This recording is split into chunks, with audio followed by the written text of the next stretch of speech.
Buenas tardes, mi nombre es Paola González y en nombre de la Armada del Ecuador y de la Universidad Central del Ecuador les damos la más cordial bienvenida al curso Ecuador y el mar, la mirada hacia lo propio. Este es el 10º módulo del curso Ecuador y el mar, el cual busca mostrar las bondades que se encuentran en la esencia que junta al mundo. El curso se conforma de 15 módulos, una conferencia semanal que aborda diferentes temáticas que permiten tener una visión integral de que la humanidad debe volver su mirada al mar, la mirada hacia lo propio. En este 10º módulo, el tema central es la riqueza de los recursos no vivos y damos la bienvenida a todos sus panelistas, quienes son el capitán de fragata, Estado Mayor Técnico, Giorgio de la Torre, director de Hidrografía y Cartografía de la INOCAR, el capitán de corbeta, Abastecimiento, Santiago Marchand, alumno del curso de Estado Mayor de la Academia de Guerra Naval. Contamos también con la presencia del doctor Inti Gronenberg, cofundador y CEO de Ishtion, y Tomislav Topic, gerente general de Telconet. Recordamos que cada conferencista tendrá alrededor de 15 minutos para su exposición. Después de las respectivas conferencias, tendremos una ronda de preguntas realizadas por los asistentes a través del en vivo en la página de Facebook de la Facultad de Jurisprudencia de la Universidad Central del Ecuador. Queremos asimismo recordar a todos los participantes que nos miran que el contenido de este curso es de carácter académico y que expresa únicamente las opiniones de los ponentes como investigadores conocedores de las materias. Asimismo, este panel no tiene ninguna vinculación o afiliación política, por lo cual los panelistas son objetivos en sus propuestas académicas, evitando comentarios al respecto de posturas políticas vigentes o personales, por lo que se le pide al público abstenerse de realizar preguntas relacionadas a asuntos proselitistas. Y así, queremos dar paso a nuestro primer conferencista, Giorgio de la Torre, quien nos va a hablar sobre el lecho submarino. Puede comenzar con su exposición. Bienvenido. Bien, buenas tardes. Un gusto encontrarme con ustedes, poder compartir este espacio. Voy a compartir una presentación breve que he realizado sobre el tema.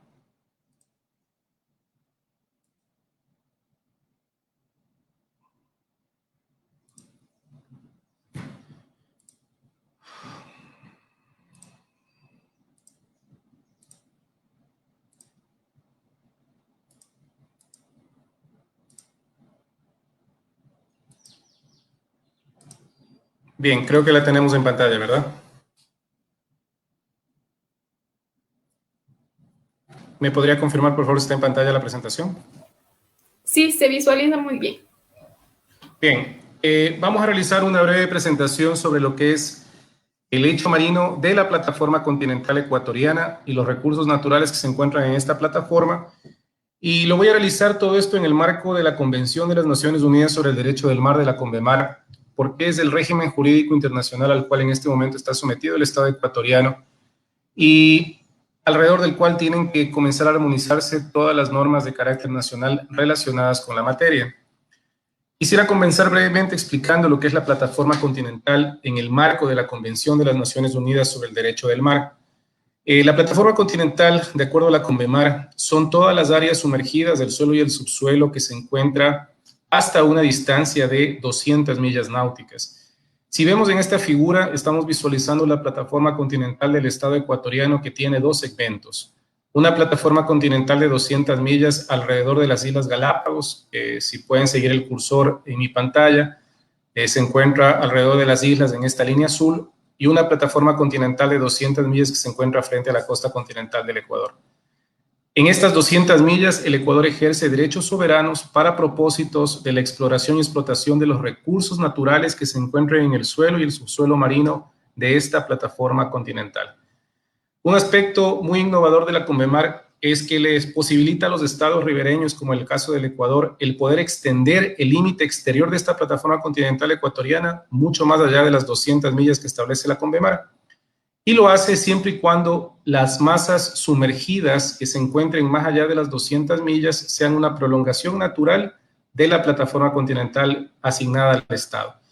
En esta figura nosotros podemos ver una imagen de lo que sería la geografía marítima de los espacios marítimos de jurisdicción nacional, y nosotros le hemos retirado la columna de agua. Y podemos ver que la plataforma continental alrededor de las Islas Galápagos, que es la que estoy mostrando con mi cursor, se prolonga naturalmente hacia el este, a lo largo de la cordillera de Carnegie, hacia el oeste-noroeste, a lo largo de la cordillera de Colón, y hacia el noreste, a lo largo de la cordillera del Coco.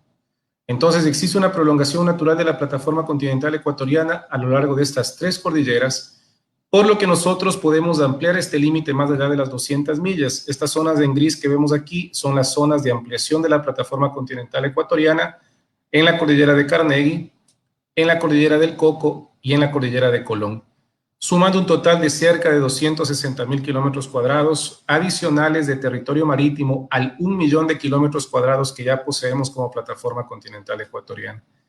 Esto quiere decir que nosotros podemos ampliar la plataforma continental casi en la misma proporción de territorio que actualmente ya poseemos nosotros en el Ecuador continental y en el Ecuador insular. La mayor ampliación nos lo otorga la cordillera de Colón, con un 54% de la potencial área de ampliación sobre estos 260.000 kilómetros cuadrados, seguida de un 38% de Carnegie y un 8% de la cordillera de Colón. ¿Qué es lo interesante dentro del proceso de ampliación del límite exterior de la plataforma continental ecuatoriana y qué es lo que hemos hecho nosotros hasta el momento? Hemos realizado ya una presentación de estos potenciales escenarios de ampliación ante la Comisión de Límites de Plataforma Continental de las Naciones Unidas. En esta lámina podemos ver esta área en color celeste, con una superficie superior a los 98.000 kilómetros cuadrados. Esta zona en color celeste ya fue presentada para consideración de la Comisión de Límites de Plataforma Continental en el mes de diciembre del año anterior. Tenemos un área que se encuentra en la parte sur de la cordillera de Carnegie con 54.500 kilómetros cuadrados que será presentada a finales de este año. Y vamos a iniciar a finales de este año, inicios del próximo, un nuevo proyecto para extender la plataforma continental ecuatoriana en la cordillera de Colón y la cordillera del Coco.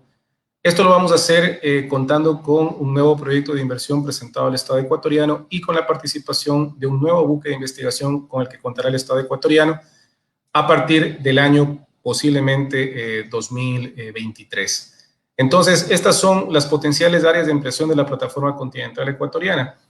¿Y por qué el Estado ecuatoriano desea ampliar su plataforma continental ecuatoriana? Porque desea tener acceso exclusivo, derechos soberanos exclusivos sobre valiosos recursos naturales que se encuentran en esta plataforma continental ecuatoriana. No solamente dentro de la plataforma continental, sino fuera de la plataforma continental. ¿Y por qué ampliar el derecho soberano sobre estos recursos?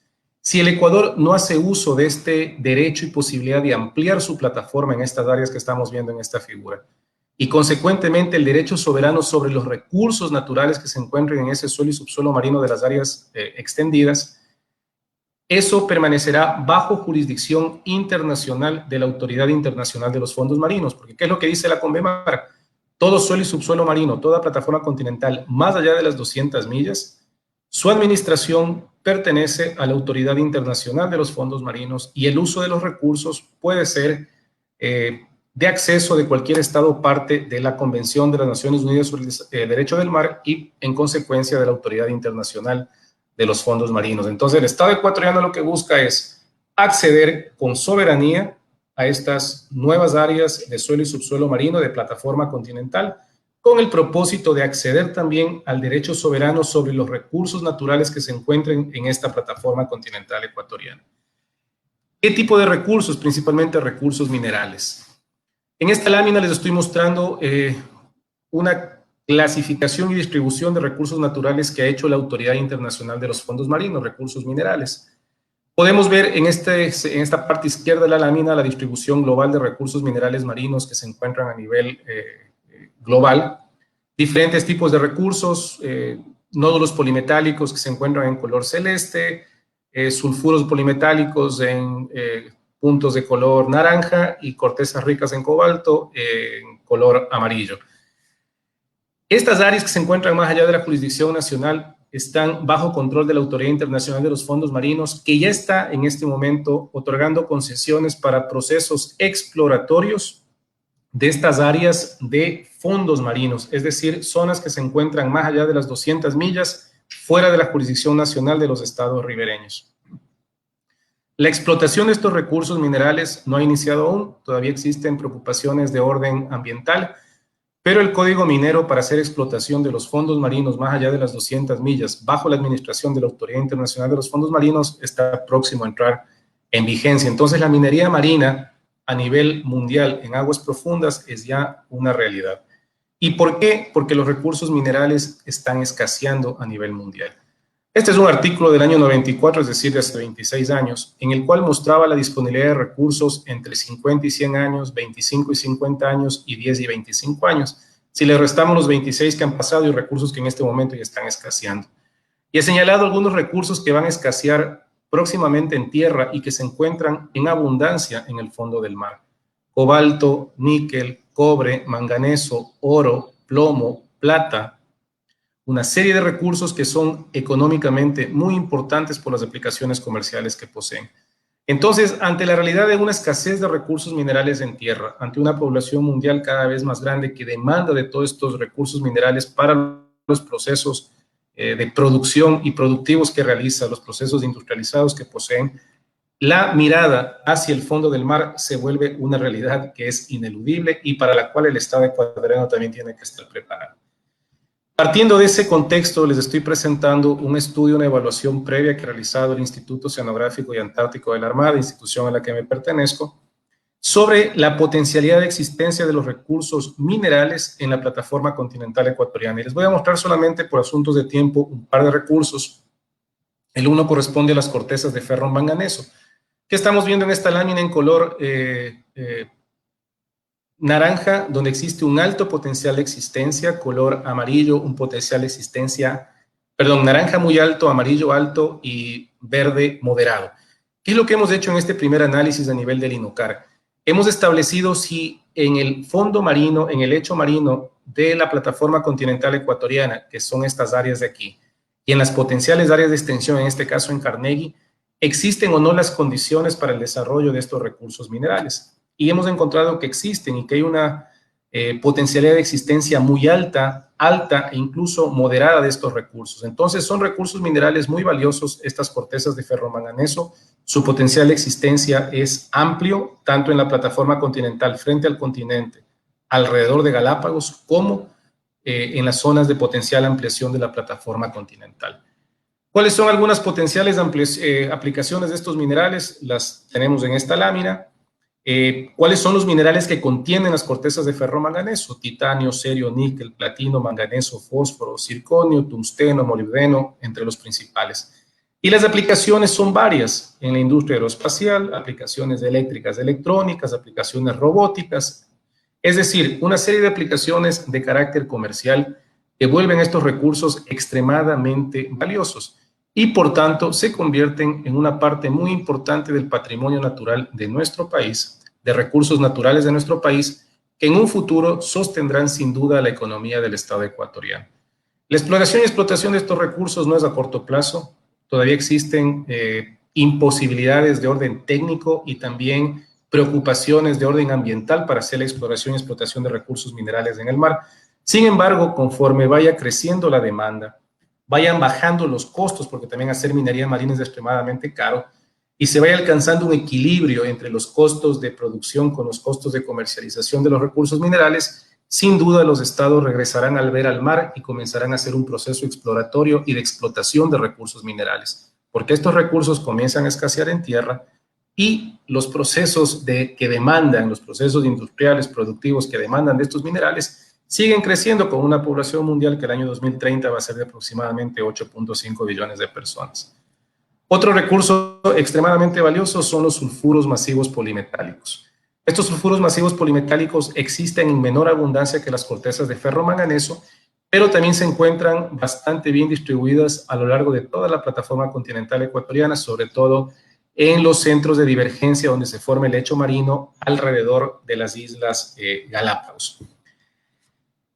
¿Qué son estos sulfuros masivos polimetálicos? Son unas emisiones que se producen en el fondo del mar. Es un volcanismo activo. Aquí se forman las placas del lecho marino. Y tenemos nosotros la emisión junto con esta agua en altas temperaturas de recursos minerales. Estos recursos minerales, luego de salir al agua, se enfrían y se precipitan. Y tenemos recursos como cobre, zinc, plomo, oro y plata, que también tienen aplicaciones comerciales extremadamente valiosas.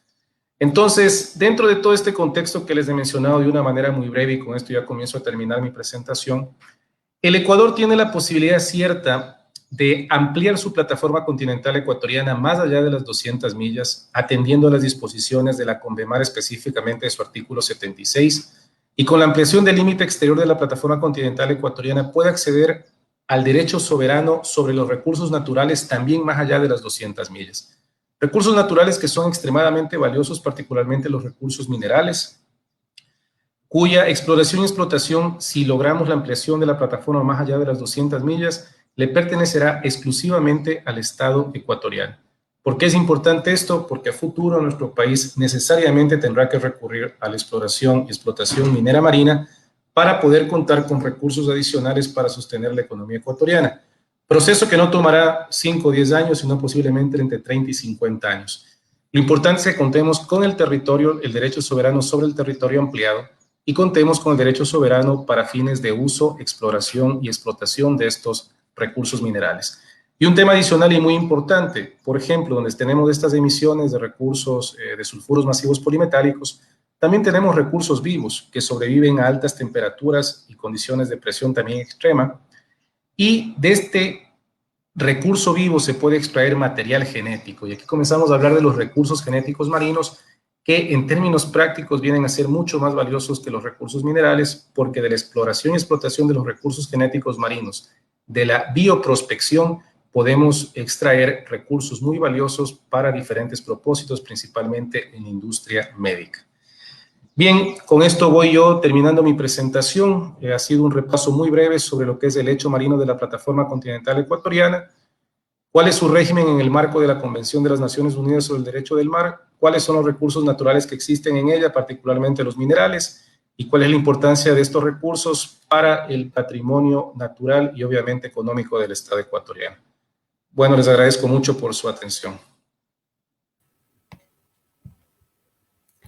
Agradecemos a Giorgio de la Torre por su intervención y ahora vamos a continuar con nuestro segundo conferencista, Tomislav Topic, quien nos va a hablar sobre el mar y las telecomunicaciones en el Ecuador, presente y futuro. Puede comenzar con su exposición. Bienvenido.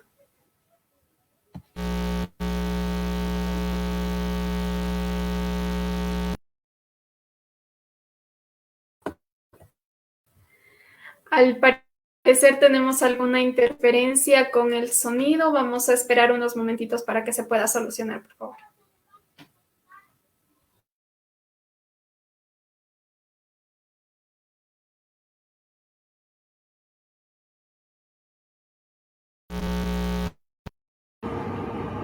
Perdón, ¿ahí me escucha?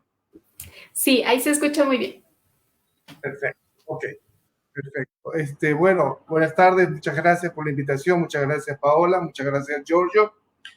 Queríamos compartir nuestra experiencia con los cables submarinos y cómo están puestos estos en el lecho del mar y qué importancia tienen para el país. Primero quería presentar, está en inglés, pero es lo más completo que tenemos, una introducción a lo que son los cables submarinos. Permítame hacer un share aquí de la pantalla.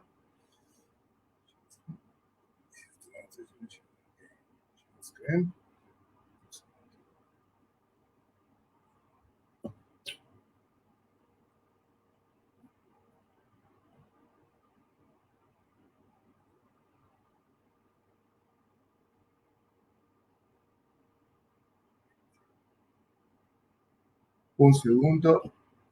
Siempre.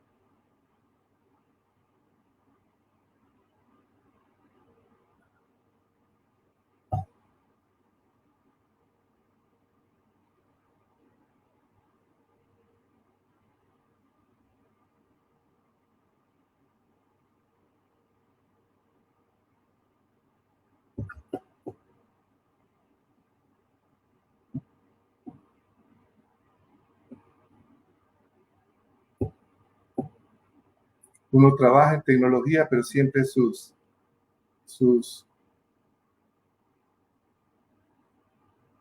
pequeños detalles.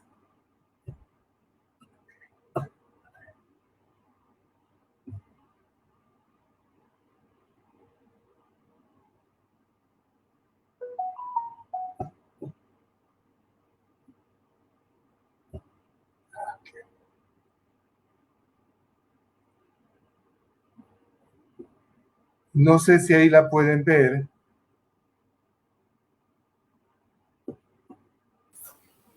Sí, ahí sí se lo puede visualizar. Perfecto. Bien, esta es una introducción a los cables submarinos. Es importante porque esto nos va a aclarar el panorama de qué es un cable submarino y qué implica el mismo.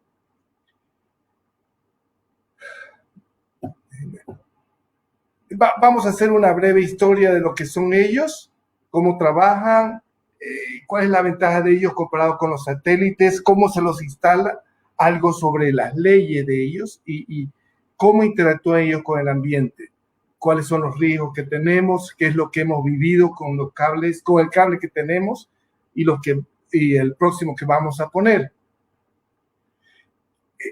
Esto tiene bastante tiempo. Realmente comenzamos, uno de los primeros cables que se puso eran cables de telégrafo. No sé si ustedes se acuerdan cuando uno mandaba con el código Morse bajo el telégrafo y mandábamos la señal.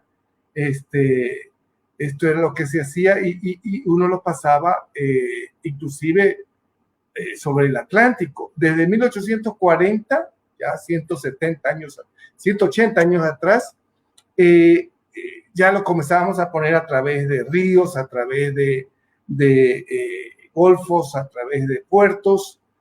Después con gutapercha se le poníamos, se lo blindaban más y duraban más tiempo, pero eran básicamente eléctricos.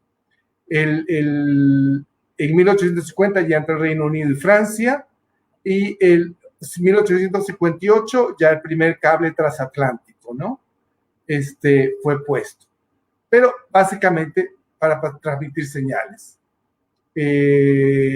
Cables telefónicos, de señales tipo Morse, telefónicos en 1884 y en 1956, fíjense, yo recién hace ya unos 70 años, 75 años, ya teníamos cables transatlánticos telefónicos donde podíamos hablar por teléfono en vez de mandar señales de telégrafo. Los primeros cables de fibra óptica comenzaron en el 86. Acá en Ecuador, en 1986. En Ecuador, el primer cable submarino que llegó fue el Panamericano y llegó en 1998. El cable Panamericano está siendo ya decomisado. Un cable submarino dura 25 años y después se lo retira. Normalmente se lo retira para que no moleste la operación de otros cables. Y va a ser decomisado ya en los próximos años. Este fue el primer cable que fue hecho unos 10 años después de los primeros que se comenzaron a poner en el mundo. Ahora realmente los cables en esa época se usaban para transmitir líneas telefónicas, llamadas telefónicas. El ir a un satélite implica que la señal suba 38.400 kilómetros y baje 38.400 kilómetros y hay algo de latencia que no se tiene con el cable de fibra.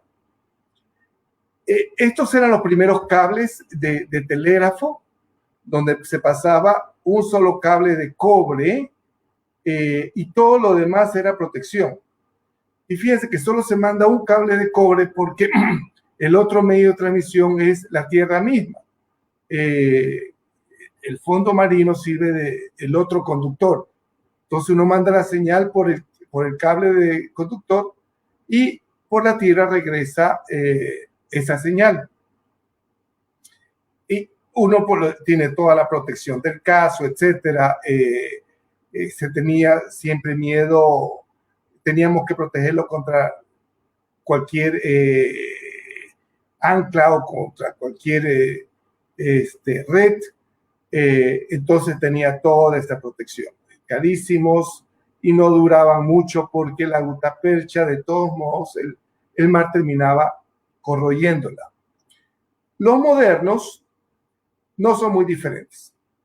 Tenemos algo de protección. Cuando va muy profundo, no requerimos de mucha protección. Cuando estamos entrando a las playas, es que requerimos de más protección. Y va con varios aislantes porque llevamos una señal eléctrica que es la que alimenta las repetidoras. Y van los hilos de fibra óptica, que son los importantes. Las dos componentes importantes, por donde van las señales por la fibra óptica, y esta solo provee la energía eléctrica para energizar las repetidoras. Los cables terminan en el fondo del mar, 1500, 2500 metros, 1000 metros, siendo de este ancho, muy finitos, 8, 10 milímetros, 6 milímetros de ancho. No tienen protección a esa profundidad, porque no llegan las redes, no llegan las anclas a esa profundidad. Se necesitan barcos especiales para tender este cable. Un cable de submarino no es un cable que uno viene, lo va poniendo y lo va empalmando en el momento, lo va arreglando, Un cable submarino es un cable prediseñado, precortado en su totalidad. Cuando nosotros pusimos el cable submarino desde Jacksonville hasta Ecuador, este cable vino todo el cable entero, 6,000 kilómetros de cable, en un solo barco. En el casco del barco existen unos tanques gigantescos, los vamos a ver. Y se lo van, vamos viéndolo acá, este es un barco estándar, y esto está adentro del barco, y uno los va depositando muy controladamente en el fondo del mar. Aquí. Cada 100 kilómetros aproximadamente, uno instala repetidores para energizar la señal óptica que viaja sobre la fibra óptica. Y esa es esta repetidora es la que usa la energía provista por el cable de cobre, el conductor de cobre. Va por el fondo del mar y une a lo que nosotros llamamos las estaciones de aterrizaje, a donde llegamos ya en el terreno. Como les decía, en la profundidad, este es un cable típico, y este es un cable grande, ya no los hacemos tan grandes. Pueden llegar a 50 milímetros, normalmente son mucho más, sí. Ahora son de 8 milímetros, 10 milímetros máximo. El cable que va al fondo del mar. Y las repetidoras, donde va equipamiento electrónico que coge la señal óptica, la transforma en electrónica, la amplifica y la vuelve a enviar ópticamente para continuar el cable. Esta es la parte también cara de un cable submarino, el tener estas repetidoras cada 100 kilómetros. La capacidad que tiene un cable submarino es inmensa. Uno, en teoría, casi como que pudiera alimentar todo el tráfico de América Latina con un solo cable. Pero por redundancia, uno debe tener más cables. La gran mayoría del tráfico actual, la inmensa mayoría del tráfico actual es sobre cables submarinos. Y la cantidad de cables que tenemos en el mundo es vasta. Ahora se puede decir que uno puede medir el desarrollo de un país no solamente por la cantidad de rutas marítimas o aéreas, sino por la cantidad de cables que tiene. porque mientras más cables tiene uno, más conectado está, y bueno, más puede interactuar con el resto del mundo.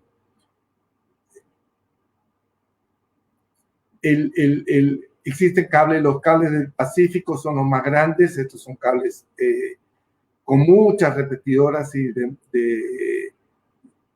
muy caros. Un cable les puede costar a uno típicamente $50, $60 el metro en general. Esto es, por ejemplo, un cable de 5.000, 6.000 kilómetros cuesta $300 millones. Eso incluye las repetidoras, las estaciones de llegada, etc. El barco con el cual se lo despliega cuesta, y me acuerdo vívidamente, $100.000 diarios. Cada día del barco, $100.000. Estos son proyectos muy intensivos de capital, pero una vez que ya están puestos para un país, pueden atender mucho de su capacidad. Sobre nuestro cable que tenemos que llega a Punta Carnero, con el cual se entiende probablemente un 70% de la capacidad de todo el país, tenemos capacidad todavía de sobra, pero estando siendo decomisionado el Panamericano, por ejemplo, ahora nos vemos forzados a poner otro cable, porque el país no puede depender de un solo cable o de dos. Mínimo necesitamos 3, porque en el caso, y este es lo que vamos a hablar ahora, el caso de ruptura de un cable, la reparación de un cable submarino nos toma 1 semana, 2 semanas mínimo. Entonces, cuando un cable submarino es roto, sea porque un ancla, o sea por un movimiento telúrico, de terremoto, o por el arrastre de redes de alta profundidad, cuando es roto, nosotros mandamos una señal para detectar a dónde está la ruptura, y tenemos que esperar que venga el barco, con el cable y las repetidoras necesarias para ubicar el cable en donde está roto, subirlo y fusionarlo nuevamente y bajarlo. Eso toma mínimo 1 semana o 2 semanas. Entonces, uno no puede dejar un país desconectado ese tiempo, por lo cual necesita tener siempre varios cables. Normalmente, y aquí es donde la Marina nos ayuda mucho, uno define corredores de seguridad en toda playa, en las cuales se prohíbe que los barcos anclen. Si un barco ancla en esta zona, debe ser reportado inmediatamente, porque estas zonas, estos corredores por donde van los cables, están expuestos a cualquier ancla. Nosotros hemos tenido problemas con nuestro cable en Panamá, por ejemplo, porque hay barcos, vienen, anclan en donde no deben y cortan el cable. Los pasos para instalar un cable son muy conocidos. Primero, uno define a dónde puede llegar el cable. Tenemos que buscar sitios donde rápidamente lleguemos a lugares que tengan bastante profundidad. Eso protege al cable. Y lo más importante es que la Marina, el Departamento de Playas, el Departamento de Medio Ambiente, el Ministerio de Medio Ambiente y todo, nos den permisos para estos sitios. Una vez que ya tenemos eso, para 2 o 3 sitios, vienen las compañías y hacen un survey, un estudio, y se elige cuál es el sitio final. Ya una vez que elegido el sitio final, se diseña el cable cortado para venir y ponerlo, tal cual. Ya se decide por todo a dónde se lo va a poner y solo vienen y lo instalan con estos barcos especiales.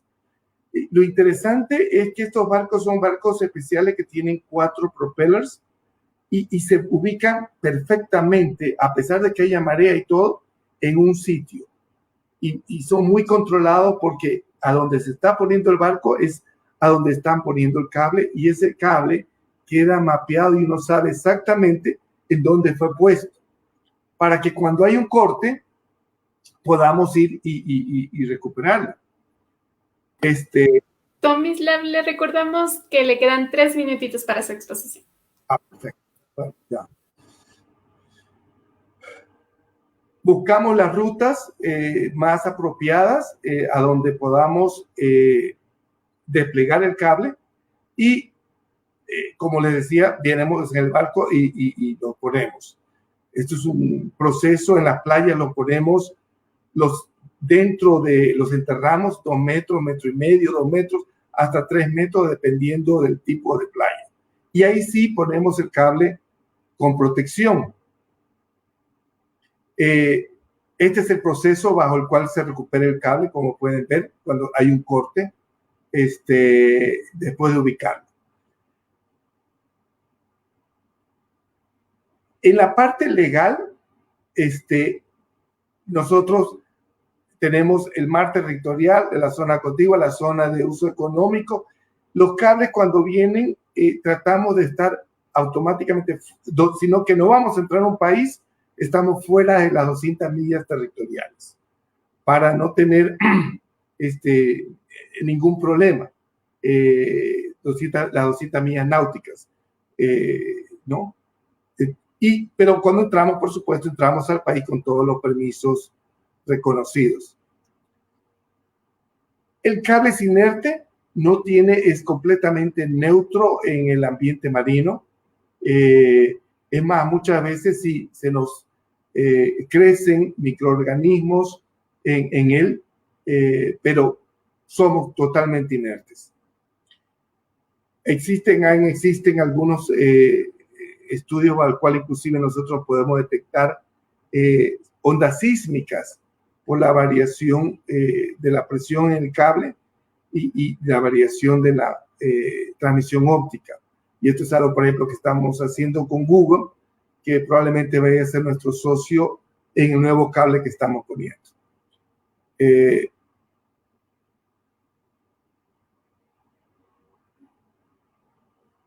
Los problemas típicos que tenemos de cable, como les decía, las anclas, no tenemos tanto tornados o tifones huracanes como existe en el Caribe y en China, así que eso no ha sido un issue para nosotros. El efecto telúrico sí es un issue por los terremotos. Y uno quiere por eso llegar siempre a 2 puntos diferentes, a 2 o 3 puntos diferentes. Esto es lo que típicamente nos pasa, las anclas que nos rompen los cables, ¿no? Y aquí ustedes pueden ver a dónde han habido a nivel del mundo problemas de ruptura de cable. Por ejemplo, las 2 rupturas de cable que hemos tenido acá han sido justo acá, ¿no? Este es el Caribe. No hemos tenido, afortunadamente, en el Pacífico mayores problemas, excepto cerca de Panamá. Si hay alguna pregunta, encantado.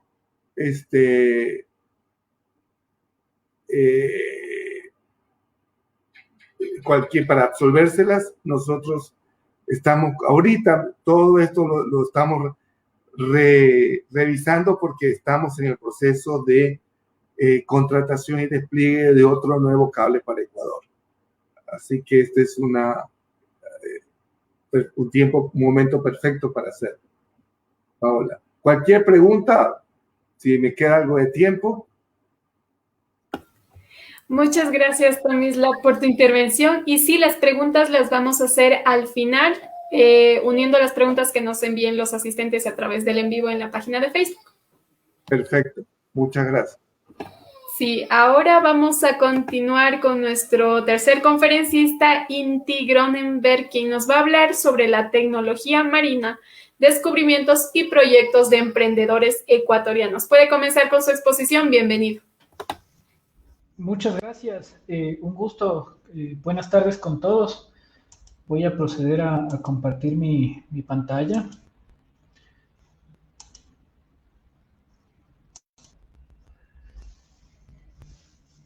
Me parece que ya están, ya pueden visualizarla. Perfecto. Bueno, un placer. Mi nombre es Inti Groneberg. Soy el CEO y cofundador de la empresa Ition. Es una organización ecuatoriano-británica que lo que hacemos nosotros es desarrollar tecnología para combatir el problema de la polución plástica, el cual, como quizás ustedes saben, es un problema que está generando afectaciones a nivel global muy importantes. La presentación lo que va a tratar es un poco empezar topando el tópico de la polución plástica y luego vamos a hablar un poco de la tecnología y los proyectos que estamos realizando acá en el Ecuador. En breve resumen, para poder indicar cuál es la problemática, nos estamos ahogando en plástico, como dice esta diapositiva. El desarrollo tecnológico y las revoluciones industriales nos han llevado a un punto en el cual la economía es de carácter lineal. Se ha enfocado básicamente en la producción, en el tema de la costo-eficiencia, y en ese sentido está generando afectaciones, ¿no? Afectaciones de toda índole. Si pensamos cómo se da el proceso productivo, es un proceso en el cual nos preocupamos de cómo obtener recursos, nos preocupamos de cómo hacer que lleguen esos recursos a los consumidores, pero una vez que son los productos utilizados, tenemos un grave problema, ¿no? Y eso se va a ver en los datos que les voy a mostrar. La polución plástica es un reflejo de esta economía lineal. Y el ejemplo es que a pesar de que se producen una enorme cantidad de material, tenemos un problema con el plástico llegando a los océanos, que se estima en casi 12 millones de toneladas por año a nivel internacional. Y apenas globalmente tenemos una capacidad de reciclaje de apenas el 5% instalada. Entonces, es por eso que se generan estos problemas de índole internacional y ese reto de tratar de llegar de una economía lineal hacia una economía circular, ¿no? Tratar de hacer una reducción de esa cantidad de material que está terminando en nuestros océanos. Mucho de esto, de hecho, viene a través de los ríos. Con ese antecedente, nosotros como emprendimiento tecnológico, lo que hacemos es desarrollar tecnologías que paren ese flujo de plásticos, especialmente en ríos y en áreas costeras. Como les comentaba, los ríos son la principal vía para que la polución plástica termine afectando nuestros océanos, y también generamos datos muy importantes para poder generar políticas públicas basadas en evidencia que nos permitan a nosotros reducir esa cantidad de material afectando los océanos, especialmente el Banco Natural de Proteína, los peces, que desafortunadamente el plástico, producto de sus propiedades, cuando llega a tener contacto con la sal marina, se degrada muy rápidamente y se quiebra y se forman estos famosos microplásticos que a la final son confundidos por el fito y el zooplancton que consumen las especies marinas, entre ellos los peces, se intoxican y se empieza a dar una reducción del Banco Natural de Proteína de la humanidad producto de este efecto. Tenemos nosotros ya 3 desarrollos tecnológicos, cada uno en distinto grado. Cuando se empieza a generar una tecnología desde cero, una tecnología nueva, existe una escala que se conoce como Technology Readiness Level, a quienes estén interesados, en donde se mide de una escala inicial, que es la 1, cuando tenemos, por ejemplo, un diseño en un computador, hasta el nivel 9, que ya es una producción en masa, en serie, que la tecnología se encuentra ya en un grado de madurez que se pueda producir de forma estandarizada y reduciendo cualquier tema de fallas, ¿no? Cuando se dé esta producción. Nosotros en nuestros 3 proyectos tecnológicos patentados estamos enfocándonos primero en el sistema SUR, el cual ya tiene un grado tecnológico 6. Hemos ya trabajado en Reino Unido por más de 9 meses probando esta tecnología, y luego iremos hacia los otros, hacia el Cobalt y Ultramarín, que son más hacia áreas costeras, y luego el Ultramarín, que será ya para proyectos de alta mar. Iction es orgulloso de formar parte de la iniciativa más grande a nivel global de parar el flujo de polución plástica. con proyectos en los ríos que se llama el Clean Current Coalition. Somos 11 instituciones a nivel internacional trabajando en distintos países en conjunto, haciendo proyectos para evitar que siga este problema incrementándose. Un poco también para comentarles cómo se pueden generar estructuras de proyectos o de instituciones, que es muy importante. Primero, ver el tema de equidad de género, ¿no? Y en esto, bueno, les comento, en redes tuvimos comentarios de que en este seminario desafortunadamente estamos solo hombres, ¿no? Entonces, también académicamente se impulsa mucho el tema de que los seminarios tengan una participación de igualdad de género, que es importante reflexionar, ¿no? Y nosotros lo tomamos bastante en serio como empresa. De hecho, nosotros tenemos una mayoritaria participación de mujeres de nuestra empresa con más del 53%, y muchas de ellas en cargos gerenciales, ¿no? Cargos de dirección. También somos una institución muy preocupada por el tema social. Tenemos una fundación acá en el país, la Fundación Circular, que a pesar de que es una institución joven, tiene apenas un año, ya ha tenido proyectos muy interesantes acá en el país. Uno de ellos es haber realizado los insumos de la Ley de Economía Circular Inclusiva, que han aportado para este proyecto de ley que ya pasó, fue aprobado en primer debate de la Asamblea Nacional, y quizás ya en la nueva asamblea sean quienes vayan a tratarlo y ojalá aprobar este proyecto acá en el Ecuador. Un poco volviendo a la tecnología, a los sistemas que nosotros desarrollamos, la tecnología Azur que les comentaba, es un sistema que está compuesto de 3 elementos. El primer sistema son los captadores, son unos sistemas tipo flotador que direccionan el material. Sirven como sistemas de captación en función de distintas condiciones del río. Una segunda parte del sistema, que es el sistema de extracción mecánica, que es el que una vez que el plástico está direccionado lo extrae, y una tercera parte del sistema, que es la generación de datos, ¿no? Para poder generar políticas y decisiones basadas en evidencia. Acá un poco más, digamos, un esquema de cómo funciona la tecnología. Los sistemas de captación, los flotadores, nosotros los diseñamos en función de distintas condiciones del río. Hay que hacer análisis batimétricos, hay que hacer análisis de condición de flujo, también de temas de encontrar dónde son las principales fuentes de polución, y en función de eso determinamos el mejor sitio en un río para poner nuestra tecnología. Luego tenemos la segunda parte, el sistema mecánico de extracción, el cual en ciertos casos incluso puede utilizar la propia energía del río con turbinas hidrocinéticas para generar la energía que necesita el sistema de extracción, o a veces también paneles solares, incluso si es que también hay una conexión de puntos eléctricos cercana, también la podemos usar. Como les decía, nosotros una vez que extraemos el material, tenemos cámaras con las cuales recopilamos información de lo que se extrae, y estamos entrenando algoritmos para poder identificar el material que sale de los ríos, para en función de eso entregar y trabajar en esa información en las comunidades donde nosotros vamos a trabajar.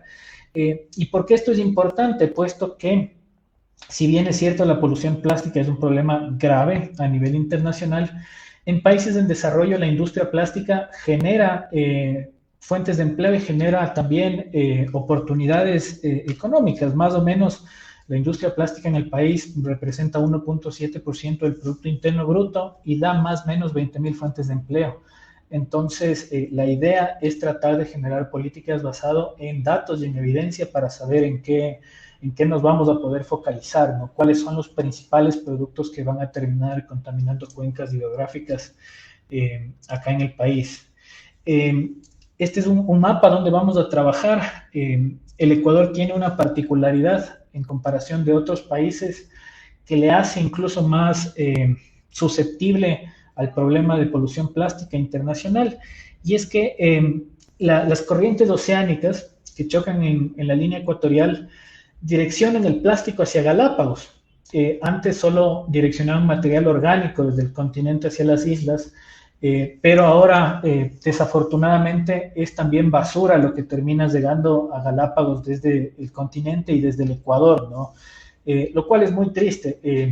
puesto que incluso si nos ponemos a pensar en Galápagos ya existen leyes de prohibición de plásticos de un solo uso, por ejemplo. La comunidad en Galápagos trabaja muy fuerte para tratar de evitar la polución de las islas y les termina llegando todo el plástico y la basura que sale del continente a través de los ríos, a través de las playas, contaminando uno de los ecosistemas marinos más ricos a nivel internacional, ¿no? Entonces nosotros con nuestros proyectos vamos a buscar reducir de forma importante la cantidad de material que termina en el océano y se direcciona hacia Galápagos, con proyectos específicos en distintas cuencas hidrográficas del país. Hemos empezado en el río Puerto Viejo, les voy a comentar un poquito luego de este y ojalá podamos seguir avanzando hacia otras cuencas hidrográficas. Estas son imágenes del proyecto. Nosotros empezamos este año acá en el Ecuador con nuestro proyecto. Ganamos una competición internacional que hemos traído fondos internacionales para poder hacer esto posible. Y estamos en la fase 1, en donde ya tenemos en el río Puerto Viejo nuestros sistemas de captación, los sistemas, los flotadores, y estamos generando muestras, estamos ya recibiendo información del tipo de plásticos, la frecuencia y otros indicadores muy interesantes que nos hacen ver a nosotros cuán necesario es levantar información para entender la magnitud del problema, ¿no? En Puerto Viejo estamos encontrando que no solamente los plásticos de un solo uso terminan en los ríos y los océanos, sino también productos de agricultura, elementos plásticos que se usan en la agricultura en distintas aplicaciones. Estamos encontrando que también producto de la falta de sistemas de recolección en zonas rurales también se empieza a dar mucho de que termina el material en los ríos. Entonces, tan importante la recolección de datos para en función de eso buscar y priorizar cuáles son las acciones que debemos tomar. Estos son imágenes de nuestros sistemas que les comentaba en Reino Unido. Hacemos pruebas nosotros ya 9 meses con los sistemas ya en escala, en ambiente real, en ríos. Y estamos diseñando ya nuestro sistema en Reino Unido para acá, para el Ecuador, que es un sistema escala 1.1, que es móvil y va a servir para distintos puntos que nosotros vamos a hacer el trabajo de proteger el Banco Natural de Proteína de la polución plástica, ¿no? Finalmente, para cerrar un poco, me gustaría comentarles lo que está sucediendo en el país, porque a veces pensamos que la polución plástica o temas como el cambio climático son cosas que la siguiente generación es la que va a vivir los efectos, y eso es errado. En realidad, esta generación y en el corto plazo ya estamos viviendo los efectos y se va a ir incrementando. Nosotros, por ejemplo, escogimos el río Puerto Viejo, puesto que en la boca de este río hay manglares, hay todo un ecosistema de manglar. De hecho, el ecosistema de manglar a nivel internacional se busca proteger porque son de los ecosistemas que más captan carbono a nivel mundial. Y acá en el Ecuador se llena de plástico, puesto que lo que es acarreado por el río Puerto Viejo termina entremezclándose en el manglar, a tal punto que el año pasado se encontró una pared de 1.5 metros de profundidad de plásticos enredados en el manglar. Una persona falleció incluso el año pasado tratando de hacer limpieza en este sitio, lo cual demuestra el impacto que tiene este problema aquí en el país, ¿no? Un país tan biodiverso y con tanta riqueza marina y también terrestre, ¿no? Entonces, este es uno de los efectos que está pasando. Se estima que el Ecuador vierte casi... se está disminuyendo el Banco Natural de Proteína también de nuestro país. Ustedes ven que hay una disminución importante de ciertos tipos de peces que se usan, se captan en el mercado, en el sector pesquero del Ecuador, que es uno de los principales de exportación. Y esto ya ha sucedido en otros sitios.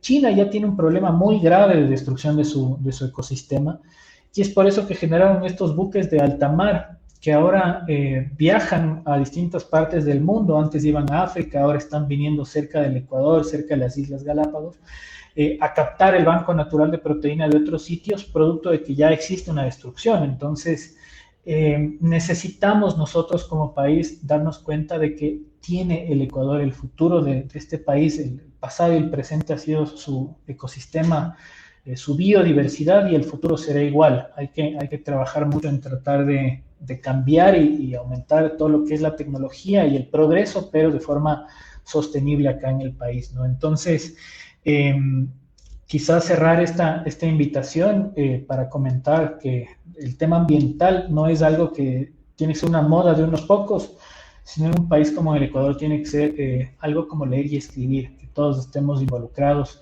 si queremos nosotros cumplir con la responsabilidad que tenemos al vivir en un país con tanta riqueza en tema de biodiversidad.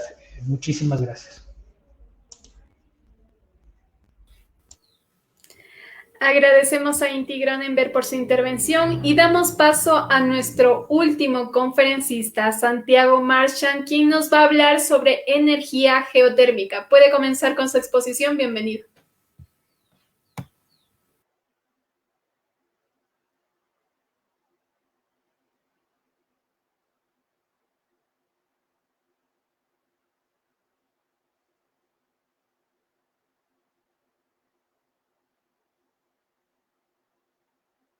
¿Se ve la presentación, por favor?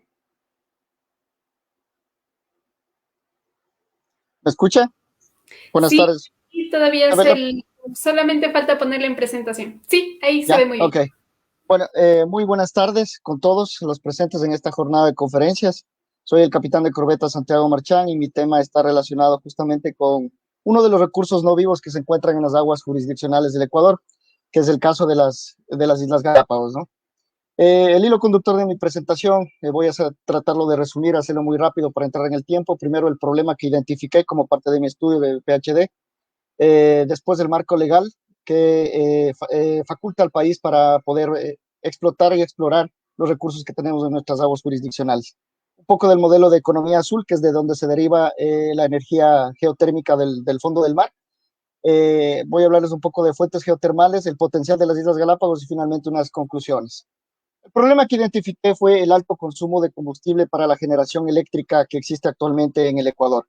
Como ustedes pueden apreciar, la información estadística de abril del 2020, casi un 40% de la generación eléctrica proviene de fuentes no renovables, es decir, de motores de combustión interna a base de diésel, fuel oil, gas y turbovapor. Esto representa aproximadamente del 40% que representa la generación de fuentes no renovables. 1.607.8 megawatts son solamente para generación de la costa y las Galápagos, ¿sí?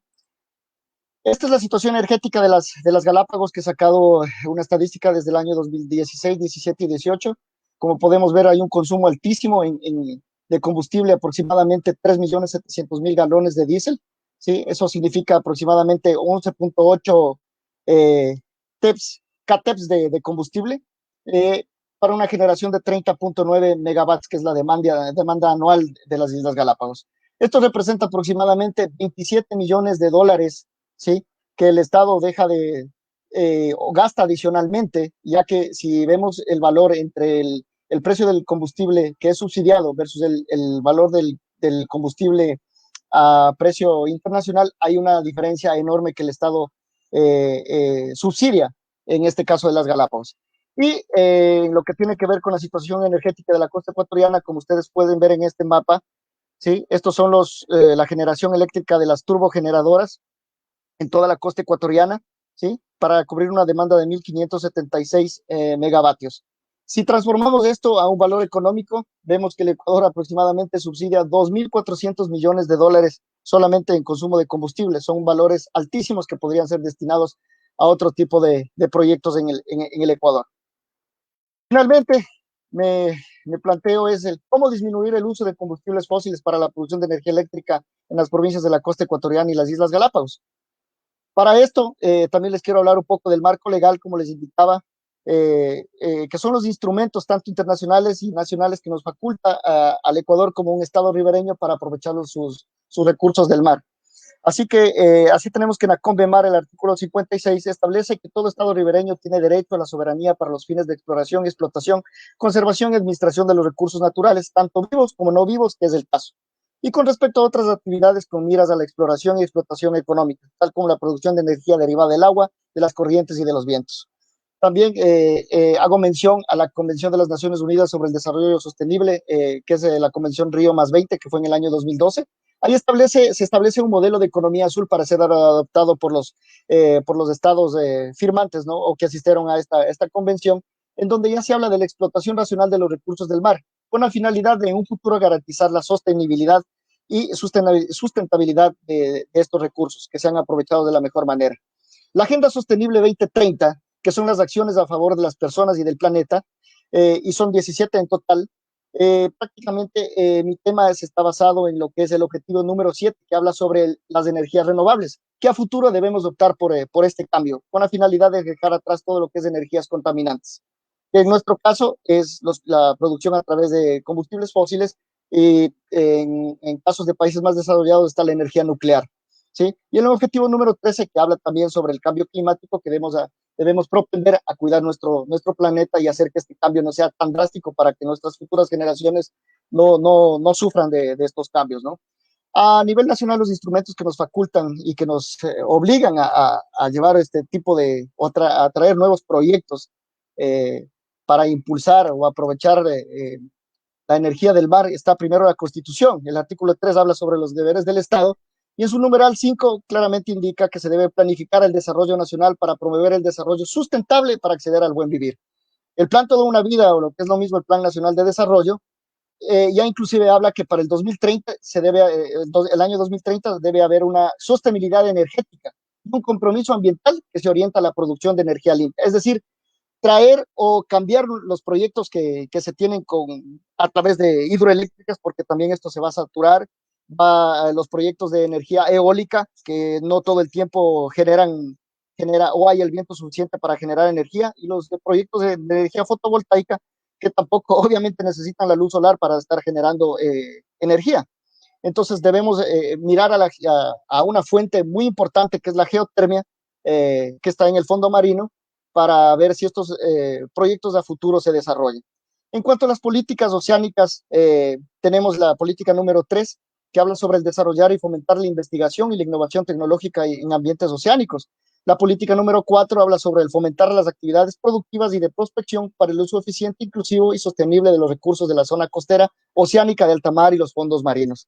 En la propuesta de estrategia marítima nacional que está desarrollando la Dirección General de Intereses Marítimos, establece ya 8 ejes, y dentro de esos, el eje número 5 también habla sobre la explotación y exploración de estos recursos de nuestro mar territorial.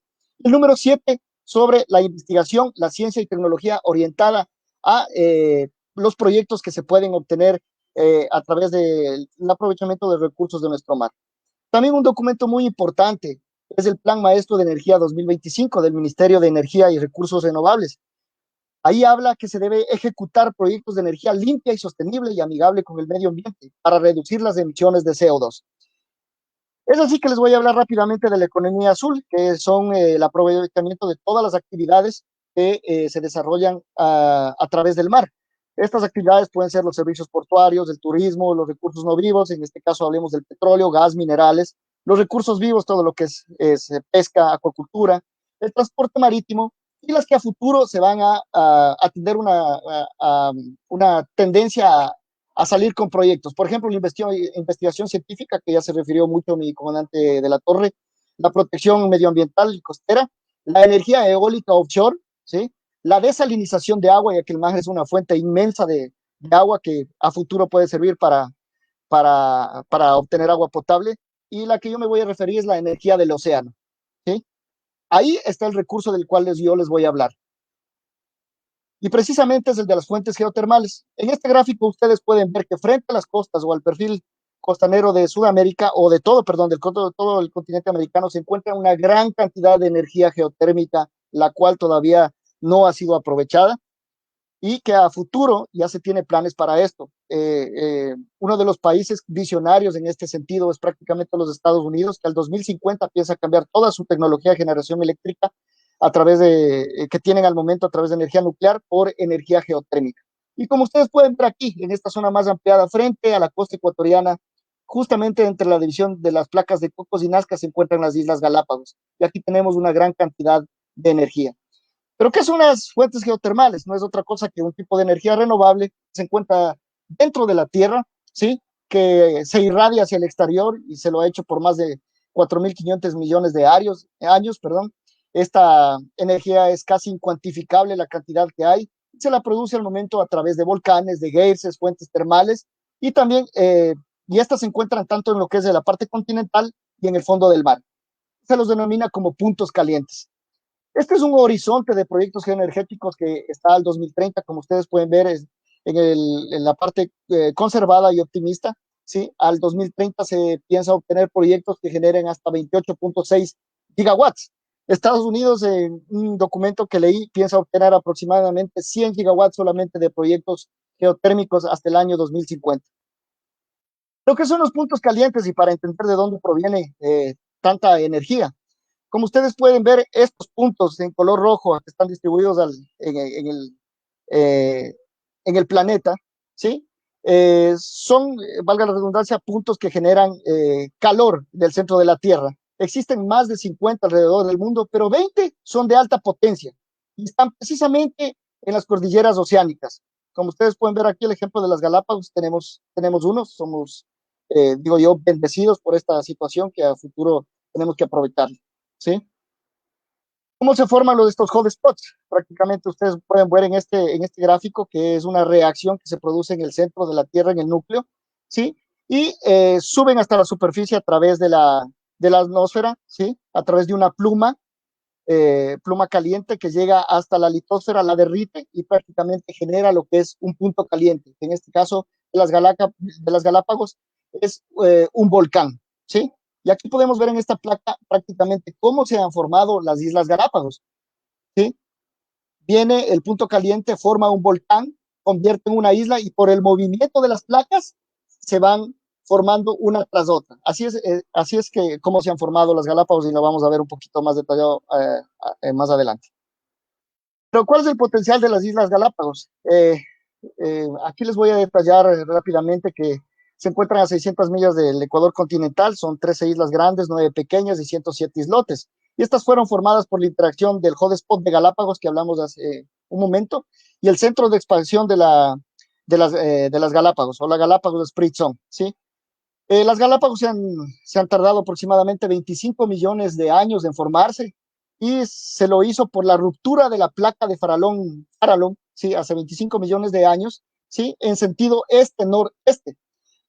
Luego procedió con la expansión de las placas oceánicas, en donde nació ya la dorsal de Cocos, Nazca, y la Galápagos, el Galápagos Hotspot, o el punto caliente de los Galápagos. Y posteriormente, como explicó también mi comandante de la Torre en su presentación, se formó las Islas Galápagos y la cordillera de Cocos y de Nazca.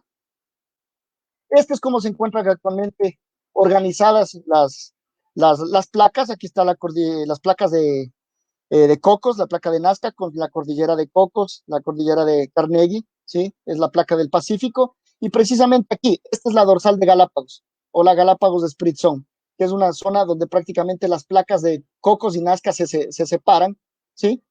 Y producen gran cantidad de energía geotérmica. En cuanto a la dorsal de Galápagos, podemos decir que se encuentran ubicadas a 200 kilómetros al norte del punto caliente de las Galápagos. Este es el punto caliente de las Galápagos que se encuentra al momento debajo de la isla Fernandina. Ustedes podrán haber escuchado que siempre se encuentra en erupción, en constante erupción esta isla, y es precisamente a este fenómeno natural que se produce de formación de las Islas Galápagos, ¿no? Tiene una alta temperatura de aproximadamente entre 1100 y 1300 grados centígrados y se encuentra conectado mediante cámaras magmáticas hacia la parte oeste de la Galápagos de Split Zone. Como que ustedes pudieron ver anteriormente, es prácticamente como una Z, ¿sí? Pero la mayor cantidad de energía se encuentra ubicada en el lado oeste. ¿Sí? De la Galápagos de Split Zone, que es una zona de divergencia de placas, ¿sí? Se producen los llamados ventos hidrotermales, ¿sí? O chimeneas hidrotermales. Como ustedes pueden ver aquí en este gráfico, está ubicado la Galápagos Ridge, que es parte de la Northeast Pacific Ridge, en donde se encuentran varios puntos con ventos hidrotermales, y podemos ver en el gráfico sobre el lado derecho cómo en el mundo se encuentran se encuentran en algunos países del mundo, frente a sus costas se encuentran estos ventos hidrotermales. Es decir, el Ecuador o tiene la suerte de tener uno de estos puntos calientes a una temperatura muy alta, que es de 340 grados centígrados. Para que ustedes tengan una idea, el fondo marino tiene unas temperaturas de entre 2 y 5 grados de centígrados de temperatura el agua. Pero ¿cómo es posible que estos ventos hidrotermales tengan unas plumas que ya les voy a explicar de qué se trata, que generan una temperatura a 340 grados centígrados, ¿sí? Pero, ¿qué son los ventos hidrotermales? Como les había dicho, son unas fumarolas, penachos de origen magmático que expulsan una mezcla de minerales a alta presión y alta temperatura. Y aquí vuelvo a hacer mención a mi comandante de la Torre, que les habló sobre los sulfuros polimetálicos. Precisamente aquí se producen los sulfuros polimetálicos. Y esto, la temperatura del ambiente marino es lo que les explicaba, que está entre 2 y 5 grados, pero sin embargo, estos penachos, estas plumas llenas de minerales, ¿sí? Se encuentran desde los 60 a los 464 grados de temperatura. En 1976 fue la primera evidencia de estas temperaturas, de estas anomalías de temperatura que fueron detectadas precisamente en nuestras aguas, en la Galápagos de Split Zone. En 1977 se las obtuvo por primera vez en fotografía. Fue realizada en una exploración del doctor Ballard a bordo del Nautilus y se las ubicó a 2.500 metros de profundidad. Estas están ubicadas cerca de las áreas volcánicamente activas, donde se separan las placas tectónicas, y es así como se forman. El momento en que se separan las placas tectónicas, se fractura el suelo marino, el lecho marino, procediendo a el agua fría a 5 grados de temperatura ingresar y topar la capa magmática. Esto produce una reacción en donde estas plumas, que así se denominan, llenas de minerales, reaccionan, salen, pero con una temperatura de hasta 464 grados. Las de las Galápagos aproximadamente están entre los 340 y 350 grados de temperatura, y ahí es el potencial energético que tenemos para aprovecharlo a futuro. Estos son los campos de ventas hidrotermales de los cuales se ha determinado, y esta es la concentración prácticamente de magma que ustedes pueden ver sobre o debajo del fondo marino, a más o menos entre, como les dije, 1100 y 1300 grados de temperatura. Aparte, estos son todos los compuestos minerales o químicos que arrojan los penachos de las ventas hidrotermales. Y aquí ustedes pueden ver las diferentes temperaturas a las que se encuentran, pero básicamente está entre 1100 y 1300 grados de temperatura, ¿sí?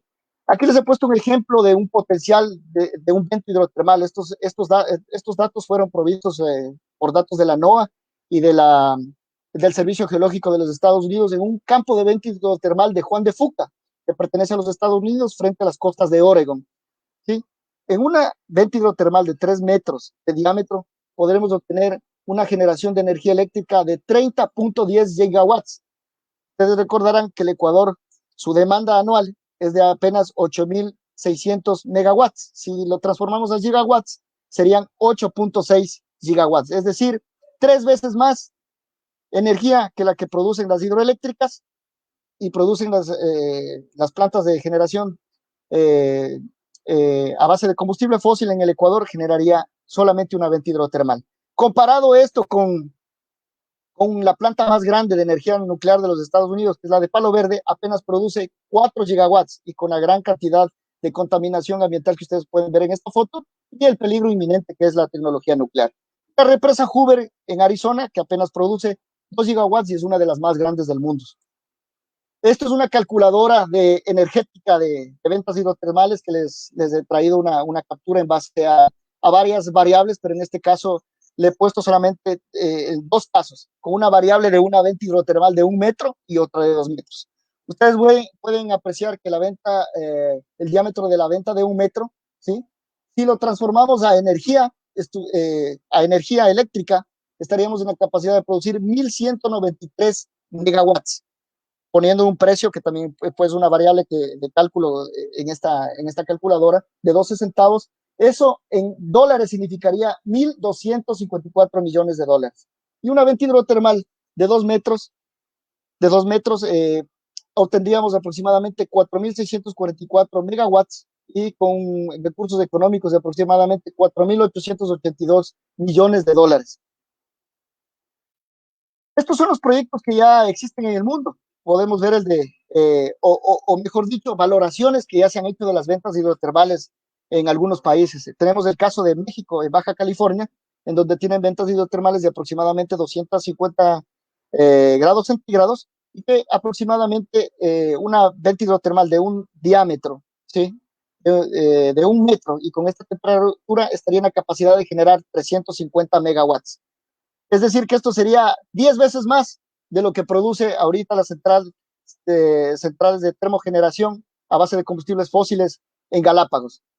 ¿Sí? Este es inclusive un modelo de un submarino de una tecnología submarino que preparó o avisoró la Universidad Autónoma de México. ¿Sí? Este es el caso de las Islas Azores, de Portugal, en donde tienen también sus campos de ventas hidrotermales y ellos tienen ya valorado el potencial de las mismas, ¿sí? Tienen un potencial en el mejor de los casos y en el otro es del discreto. Pueden llegar hasta 800 megawatts de potencia y en el discreto 200. Esto todo depende de la temperatura y del diámetro de la venta hidrotermal. Les quiero traer a colación un proyecto que Islandia lo viene ya elaborando desde el año 2011, que es precisamente el aprovechamiento de todos sus recursos geotermales. Islandia tiene una cantidad de energía que aproximadamente es de 800 kilómetros cúbicos de su cámara magmática. Comparada con la de Galápagos y en base a la bibliografía que he podido obtener, las Galápagos tienen 500 kilómetros cúbicos de energía bajo el fondo marino. Entonces, se convierte en la segunda de mayor potencia en el mundo.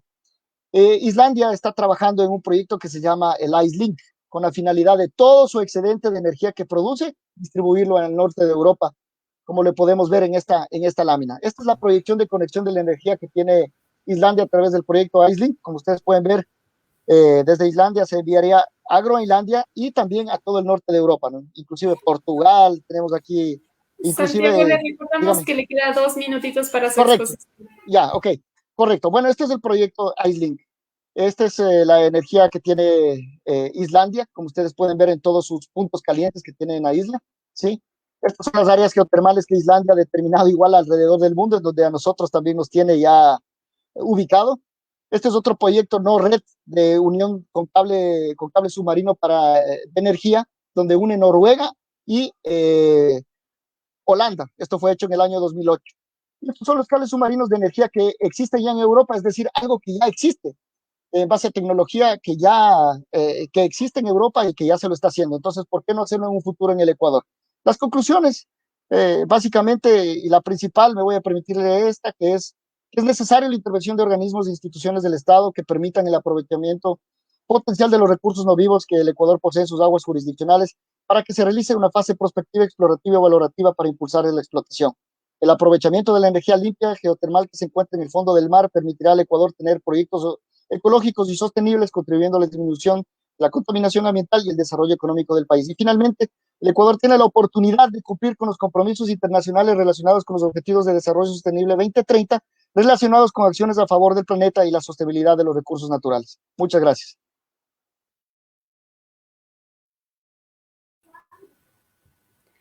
Agradecemos a Santiago Marchand por su intervención y en este momento podemos comenzar con la ronda de preguntas a los panelistas sobre los temas expuestos. Recordamos que pueden realizar sus preguntas a través del en vivo en la página de Facebook de la Facultad de Jurisprudencia de la Universidad Central del Ecuador. Y nos han hecho llegar esta pregunta que va dirigida para Giorgio de la Torre, que dice: el espacio marítimo del Ecuador ya es 5.5 veces más grande que el territorio. Si se amplía la plataforma continental, implicaría mayor recursos para controlar el espacio nacional. La Armada del Ecuador, ¿cómo podría abarcar la supervisión y presencia en todo el espacio marítimo ecuatoriano? Gracias por la pregunta. Efectivamente, nosotros tenemos actualmente 1 millón de kilómetros cuadrados de territorio marítimo.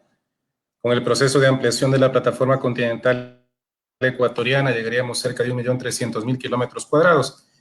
La vigilancia y control es un tema esencial, pero es un tema que, si bien le corresponde a la Armada por cuestiones de soberanía, también es un tema que le compete a todo el Estado ecuatoriano en su conjunto.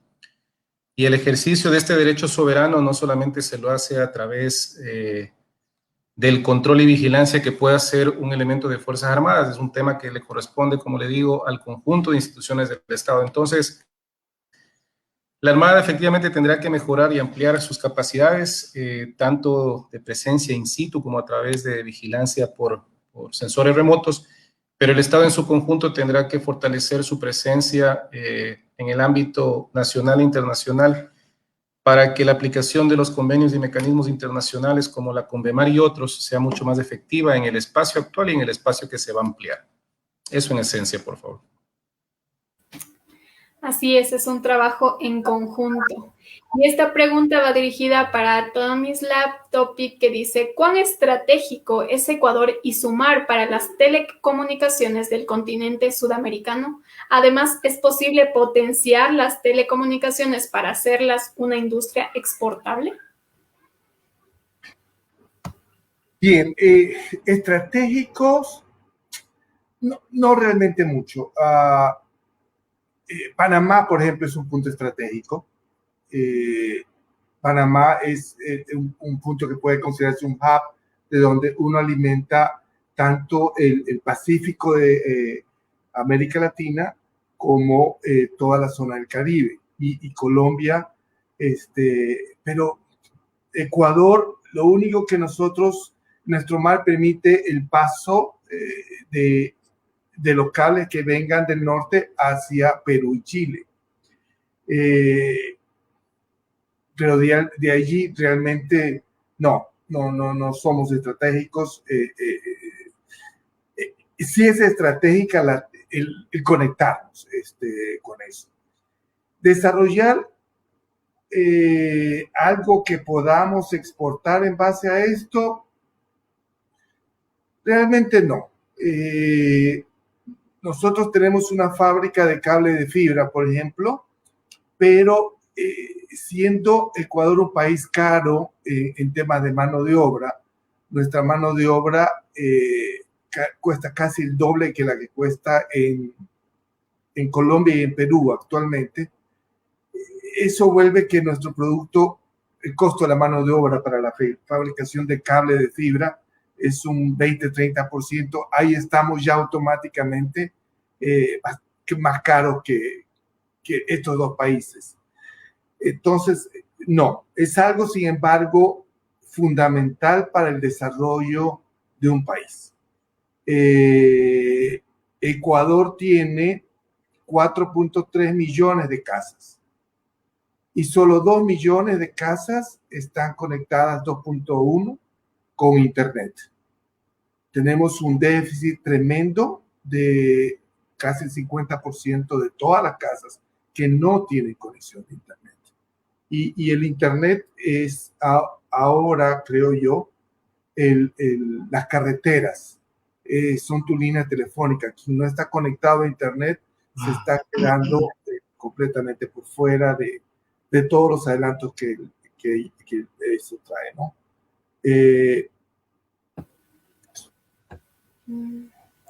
Así es. Bueno, esta pregunta va dirigida para Inti, que dice: su tesis doctoral ganó reconocimiento por el Instituto MIT y fue un proyecto de limpieza de los mares. ¿Cómo ve la aceptación de las autoridades para limpiar el mar y preservar los recursos vivos y no vivos del mar?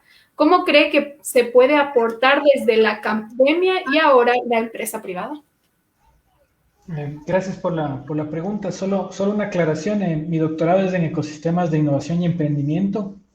El reconocimiento del MIT fue por un spin-out que sale de mi tesis, que es ya la empresa Iction. Respecto al tema ambiental, bueno, siendo muy francos, acá en el país se habla mucho de la protección medioambiental, pero se invierte poco. Hay bastantes problemas en el Ecuador de toda índole. Sistemas de manejo de desechos sólidos en el país es un problema. Tenemos las principales ciudades con sus rellenos sanitarios, celdas emergentes o botaderos a cielo abierto, en muchos casos en capacidad máxima y con proyectos de tratar de extender la vida útil. El reciclaje en el país es menos del 4%. Lo que son descargas de todas las ciudades, de lo que son aguas servidas directamente hacia los ríos, apenas se trata menos del 20%. Entonces, el tema ambiental en el Ecuador lo hemos puesto en imágenes para nuestros turistas que vienen acá, pero en realidad se hace muy poco y es un problema grave, ¿no? Entonces, yo creo que cada vez más en la clase política se dan cuenta de la importancia que tiene el tema medioambiental, sobre todo para las nuevas generaciones, millennial y centennial, porque somos quien estamos viviendo los efectos y los veremos también. Entonces, ojalá se empiecen a dar proyectos en este sentido acá en el país. Todos ecosistema de emprendimiento, innovación y desarrollo tecnológico, incluso proyectos como el capitán Marchán ha mostrado un proyecto muy interesante, pero todo esto requiere inversión que puede ser una mezcla público-privada, ¿no? Y en eso el país tiene mucho por desarrollar. Hay un indicador que es el Global Innovation Index, que mide la capacidad de innovación de los países. El Ecuador está en el puesto 98 de 129 países medidos. Nuestros vecinos, Perú, Colombia y Chile, están en los puestos 40, 50 y 60 en esos sectores respectivamente. Así que acá hay todo por hacer y queda muy poco tiempo. Así que ojalá se empiecen a activar sistemas de toda índole, desarrollo tecnológico y también temas de protección medioambiental. Así es, hay que apresurarnos en estos asuntos. Y esta pregunta va dirigida para Santiago Marchán, que dice, ¿Ecuador produce cables submarinos de alta tensión que puede llevar a energía eléctrica desde Galápagos hasta la costa continental? Bueno, que yo tenga conocimiento que el Ecuador produzca cable submarino, no, imposible.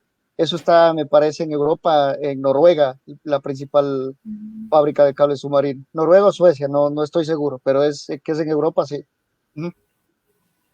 Muchas gracias por su respuesta. Y esta pregunta va dirigida para Giorgio de la Torre, que dice, la Armada del Ecuador depende del presupuesto nacional del Estado y debido a la crisis económica el dinero es inferior. ¿Cómo se puede hacer que los recursos del lecho submarino y de las plataformas Continental sean explotados por empresas e industrias nacionales? A ver, lo que tenemos que comprender es que el Estado ecuatoriano, a través de la Convemar, tiene un derecho soberano sobre sus recursos naturales y lo tendrá sobre las áreas de plataforma continental ampliada y por ende sobre esos recursos naturales.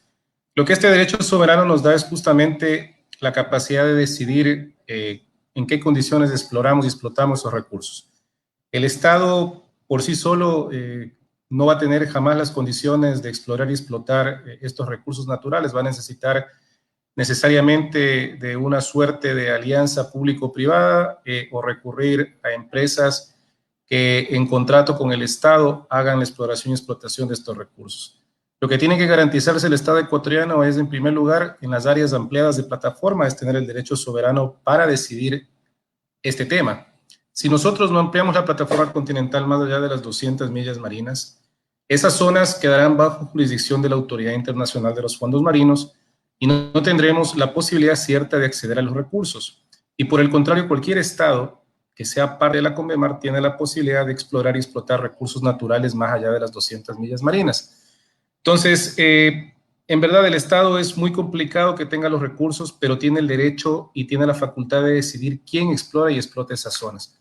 Pensemos por un momento que en los próximos años no solamente tendremos flotas extranjeras posiblemente pescando más allá de las 200 millas, sino también potencias que pueden estar explorando y explotando esos recursos minerales, si como Estado no ganamos acceso y derechos soberanos sobre ese territorio y sobre los recursos que están en ese suelo y subsuelo marino.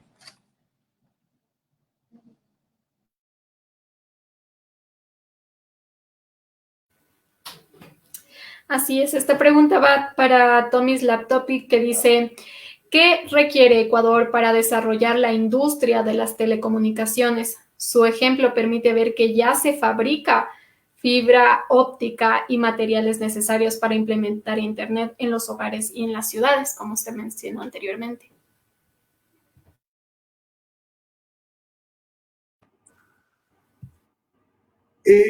La fábrica de cable es fábrica de cable de fibra, no es fábrica de fibra. La fábrica de fibra usualmente son fábricas con una inversión de capital, comienza en los $300 millones y no tenemos el mercado suficiente como para tener una en el país.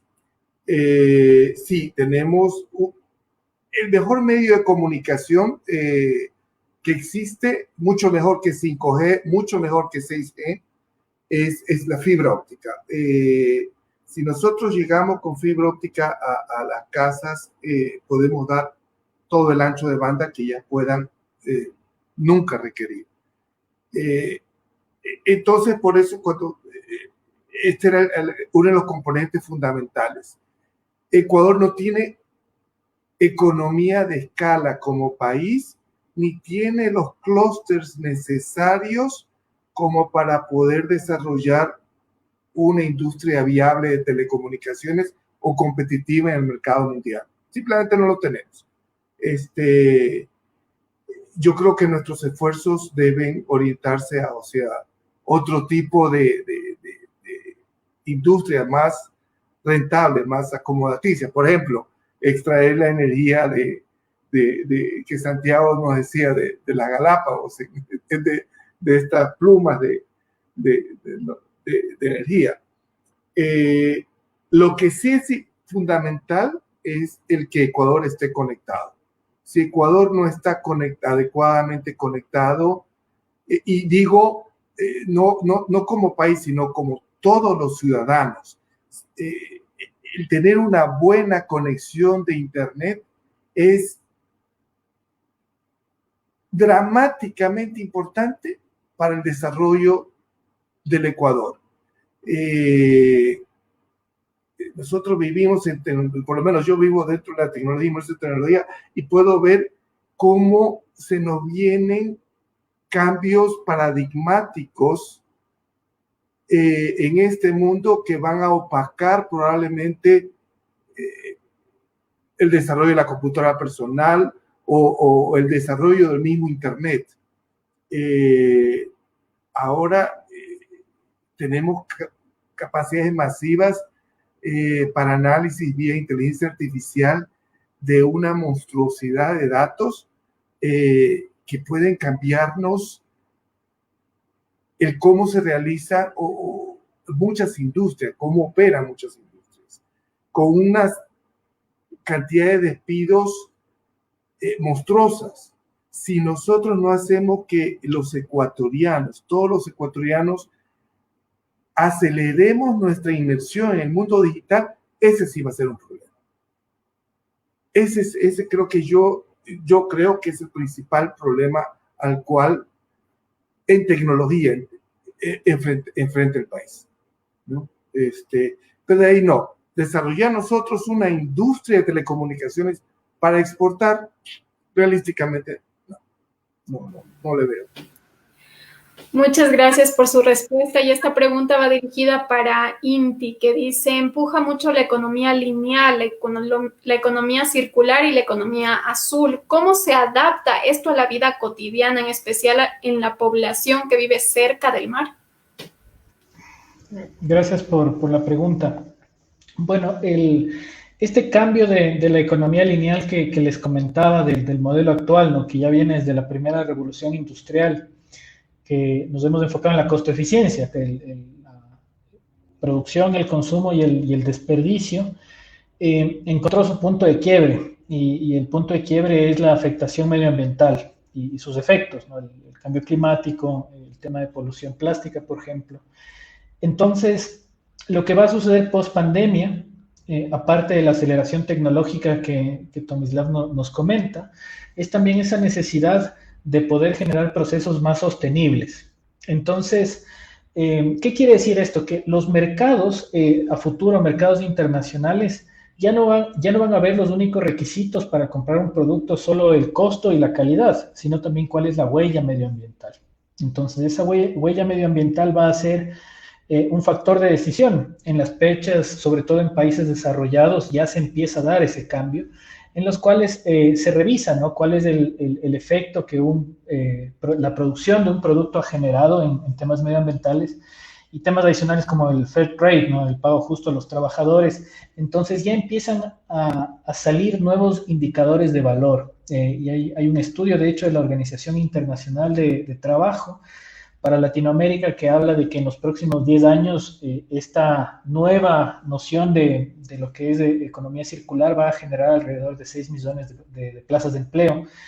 Y esto se va a generar en los países que se suban en esas lógicas. Entonces, ¿cómo se asienta esto en el Ecuador? El Ecuador tiene, como hemos mencionado, es un país megadiverso, el cual dentro de las narrativas de los productos de exportación ecuatorianos se puede incluir temas como si se hace ese trabajo de forma adecuada de productos de exportación orgánicos, por ejemplo, que ahí la ventaja competitiva que tienen es que la gente paga un valor mayor. Y eso puede justificar temas del costo de mano de obra, que también Tomislav comentaba que es alto en el país. Entonces, si se logra productos de mayor calidad, de valor agregado, se puede generar también mejores márgenes y también justificar el tema de pagos, ¿no? Entonces, y hay ejemplos, hay productos como Pacari, por ejemplo, acá en el país, que si alguien nos decía hace 10, 15 años que una empresa ecuatoriana iba a lograr competir en un mercado tan saturado como es el del chocolate, quizás nos hubiésemos reído, hubiésemos dicho es algo muy, muy difícil, ¿no? Pero hay empresas que ahora están captando mercados internacionales porque añaden a sus narrativas lo que otras empresas no tienen, que es la narrativa de la sostenibilidad, la narrativa del precio justo. Entonces, ahí está esa oportunidad. Si vemos en temas de áreas costeras, sin duda la pesca sostenible, ¿no? Empezar a tener procesos, ojalá de mano de procesos tecnológicos también, que nos ayuden a empezar a regular el tema de cantidad de pesca. Existen procesos, sobre todo en países escandinavos, donde se tienen estos sistemas de acuacultura de alta mar, donde se generan ahí los procesos de forma mucho más sostenible, ¿no? Entonces, grandes oportunidades si es que el Ecuador aprovecha su capacidad de biodiversidad, la protege, y sus productos de exportación suman eso a la marca país, ¿no? Entonces, se vienen 10 años cruciales en este sentido, de esta nueva ola de lo que es la sostenibilidad. Ojalá el Ecuador se suba en esto y no se pierda una vez más otra oportunidad para poder progresar.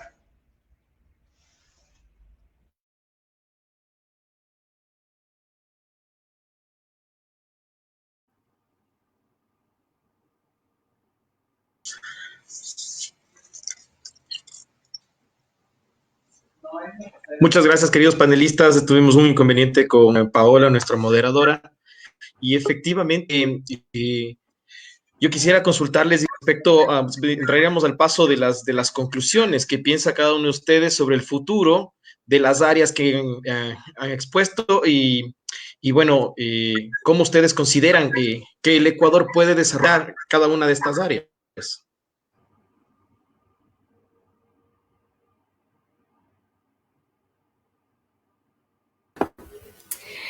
Perdón, tuve algunos problemas con la red de internet y como decía Héctor, vamos a finalizar con esta pregunta que es para cada uno de ustedes, que dice, mediante alguno de los elementos del FODA, ¿podrían ustedes manifestar el futuro de las áreas que han expuesto, ya sea con una fortaleza, una oportunidad, una debilidad o una amenaza, como ustedes deseen? ¿Qué les parece si empezamos con Georgie para poder contestar esta pregunta? Bien, muchas gracias. Yo quiero comenzar con una oportunidad, y la gran oportunidad que tenemos como Estado ecuatoriano es poder acceder a través de un instrumento del derecho internacional como es la CONVEMAR a valiosos recursos minerales que se encuentran en nuestra plataforma continental ecuatoriana más allá de las 200 millas. Recursos que, como brevemente les mostré, son económicamente muy importantes, van a ser parte del patrimonio natural de un Estado que a futuro los va a necesitar para sostener su economía. Cuando el petróleo se descubrió en los años 40 en el Ecuador, Nadie pensó que luego de 80 años seguiría siendo sostén de la economía como lo es ahora. Estamos 2020, han pasado 80 años y realmente seguimos dependiendo del petróleo. Los recursos minerales realmente van a ser el sostén de la economía del Ecuador y es una parte importante de este patrimonio. Bueno, mucho más allá de, por ejemplo, lo que explicó Santiago Marchán con respecto también al uso de los recursos genéticos marinos o el tema de aprovechar estas fuentes de energía geotermal. Eso en el sentido de las oportunidades. Ahora, las amenazas. ¿Cuál es la amenaza más grande que tenemos como Estado y que poco a poco le estamos superando? La falta de gobernabilidad marítima, de gobernanza marítima. ¿A qué me refiero? Que tenemos un conjunto de instituciones y de normas que no están actuando en forma coordinada y articulada, pero esto ventajosamente se está superando con la reinstauración del Comité Interinstitucional del Mar, que es un elemento extremadamente importante para generar gobernanza marítima, es decir, para articular y coordinar todas las acciones en el mar, y que van a ser fundamentales, porque una vez que esté coordinado y articulado el esfuerzo del Estado en el mar, vamos a poder nosotros realmente tener la oportunidad de aprovechar estos recursos minerales, vamos a poder darle el espacio que se merece la economía circular, vamos a poder dar el espacio que se merece el desarrollo tecnológico, el tema de las telecomunicaciones, las energías nuevas, como las que habló Santiago Marchán. Entonces, el Estado ecuatoriano es un Estado lleno de oportunidades y que estas oportunidades no terminan en las 200 millas, comienzan a partir de ella.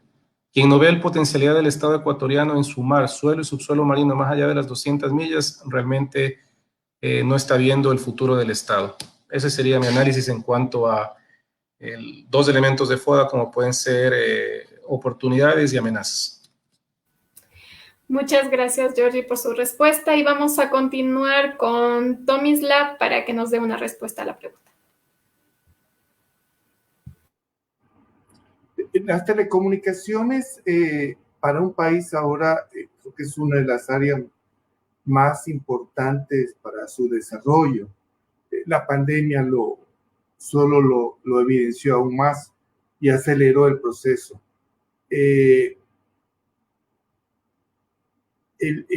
La oportunidad que tiene el Ecuador para no solamente adelantarse a los otros países, pero sino estar muy por adelante, es dramática. O sea, por ejemplo, en Perú está más atrasado que Ecuador en telecomunicaciones. Y esto sucedió porque en Perú hubo un monopolio. El Estado peruano le dio el monopolio a Telefónica, o la empresa española, el manejo de las telecomunicaciones. Telefónica, como algunas otras multinacionales, sí, no invirtió todo lo que tenía que invertir y extrajo mucho valor de esa concesión que tuvo a costa del desarrollo de Perú. Perú recién hace poco liberó la competencia en el mercado de telecomunicaciones y está tratando de ponerse al día. Ecuador está por delante en ese sentido. Solo los países que tengan un buen desarrollo de telecomunicaciones sobrevivirán lo que yo creo que va a ser un tsunami tecnológico. Algunos pueden argumentar, en Economist había este artículo que argumentaba que la Primera y su subsecuente Segunda Guerra Mundial realmente fueron ocasionados por la Revolución Industrial, que originó una gran éxodo del campo hacia las ciudades y una gran producción de textiles que requerían mercado. Ahora, la introducción de inteligencia artificial y la mucho mejor conexión que existe va a permitir a muchas empresas producir la misma cantidad de productos y servicios con muchas menos personas. Y enfatizo, con mucho menos personas. Y eso va a hacer que haya un desempleo tremendo. Y va a ocasionar una crisis generalizada a nivel mundial. Y solo los países que hayan logrado que su gente sea tecnológicamente conocedora y que puedan prestar servicios tecnológicos van a sobrevivir, van a estar mejor. Esto es algo que me ha tocado hablar con los dos candidatos a la presidencia y he tratado de enfatizar. Guillermo es vecino mío, y he tratado de enfatizar el tema porque no es algo que se le ha dado la importancia que debe dársele. Es cierto, tenemos muchas áreas en las cuales mejorar como país. De no tener estas economías lineales, una de ellas. Pero todo esto pasa tenemos que educar, tenemos que lograr que no solamente 2 millones de casas tengan internet, sino que los tengan 3 millones, 4 millones de casas con un muy buen internet. Y a un precio muy asequible. Y lograr, una vez que ya tengamos esa infraestructura, lograr entrenarlos, capacitarlos, introducir, llevar la ciudad al campo, que ellos puedan poner sus productos en el internet, que alguien que tenga una finquita pueda poner los 2 quintales que acaba de cosechar y negociarlos. Esto es, si logra el Ecuador hacerlo, y creo que el Ecuador puede hacerlo de mejor manera que Colombia y que Perú, se puede cambiar el país. Se puede cambiar el país. Para mí esto es en telecomunicaciones, algo que no puedo dejar de estresar lo suficiente cada vez. Así es, muchas gracias, Stanislav, por su respuesta y vamos a continuar con Inti para que nos dé una respuesta a la pregunta. Claro que sí. Bueno, fortalezas la mencionamos. El tema de la biodiversidad del país, ¿no? Que puede generar temas, por un lado, si es que se conectan a la productividad de este país, sobre todo en el sector de exportación, y se enfoca en la protección de la biodiversidad del Ecuador, puede generar oportunidades de captación de mercados, ¿no? Hay países, Costa Rica, por ejemplo, está generando un modelo bastante innovador en lo que es la producción de café, en donde han pasado ya no solamente del monocultivo al multicultivo, sino también a un tema de conservación mientras se hace agricultura, en donde se hacen ya regeneración de áreas enteras, en donde también se produce el producto, en este caso el café, y hay estudios que demuestran que empiezan a captar mercados de forma importante. Entonces, ahí el Ecuador, siendo un país exportador de varios productos primarios, tiene una oportunidad para poder generar estos temas de conexión, ¿no? Por un lado la exportación y por otro lado también el cuidado de nuestra biodiversidad. Por otra parte también el recurso de biológico que tenemos, sobre todo en lo que son materiales, plantas en general, que se puede explotar, se puede explorar de forma muy interesante en nuevos mercados, medicinas, tantos temas que existen en este tema, el banco genético y demás, ¿no? Que tienen que ser explorados y pueden tener mercados, siempre con una conexión de demanda-oferta. No podemos nosotros simplemente dedicarnos hacia un tema, hacia un proyecto, sin ver cuál es la necesidad que existe a nivel internacional. Proyección de saturación de mercados, por ejemplo, cuáles son los principales competidores, hacer un análisis, bueno, en síntesis FODA de este tipo de proyectos, incluso a largo plazo. Les doy un ejemplo en otra área. El Reino Unido, por ejemplo, está invirtiendo mucho en el tema de producción de baterías para autos eléctricos, por ejemplo. Y es una decisión estatal del gobierno británico que se hace en función de un análisis de la proyección de la demanda de este tipo de productos y la capacidad instalada del Reino Unido, que ya tenía plantas de producción y ensamblaje de vehículos. Entonces hace un análisis prospectivo y va independiente incluso la corriente ideológica que va al gobierno, tienen planes que van más allá de las izquierdas y las derechas, ¿no? Ya es un camino en el cual ellos invierten en esta famosa triple hélice, en proyectos de innovación disruptiva y empiezan a captar mercados. El 5G también, la inversión de países como China, que se conoce, es de igual manera un proyecto disruptivo que va en función de una necesidad, ¿no?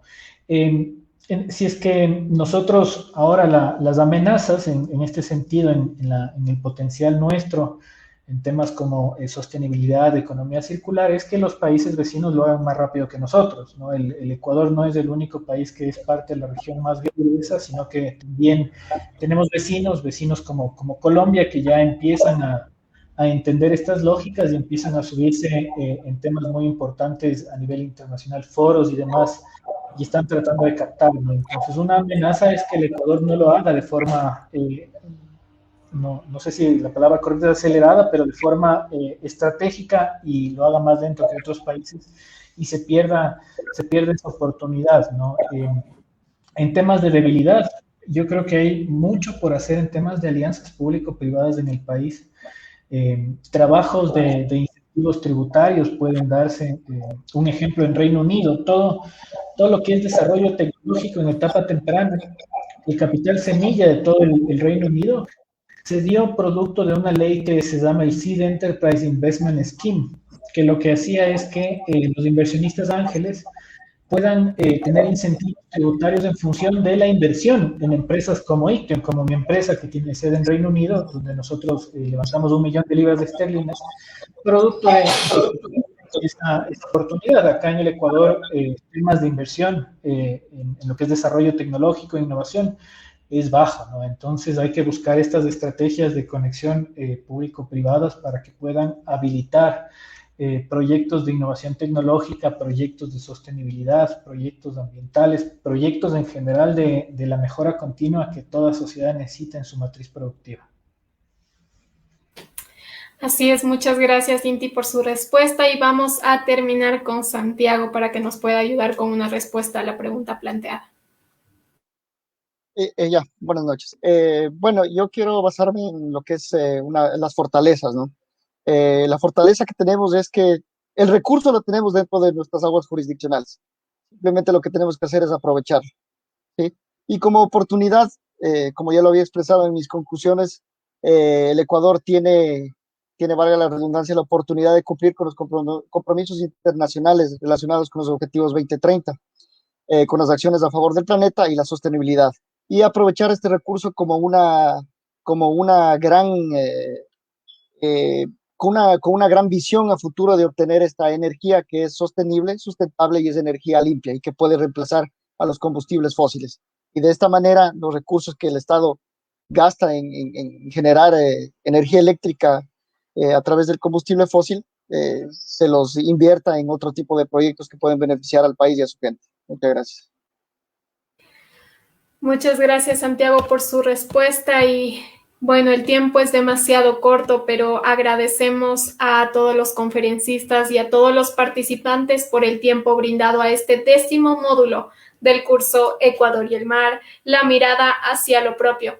Esperamos poder contar con su asistencia en el siguiente módulo, donde trataremos el tema de la seguridad en el mar, donde tocaremos temáticas de la autoridad marítima en el Ecuador, delitos transnacionales en el mar, entre otras temáticas sumamente interesantes. Los esperamos el jueves 15 de abril a las 5 p.m. Buenas noches.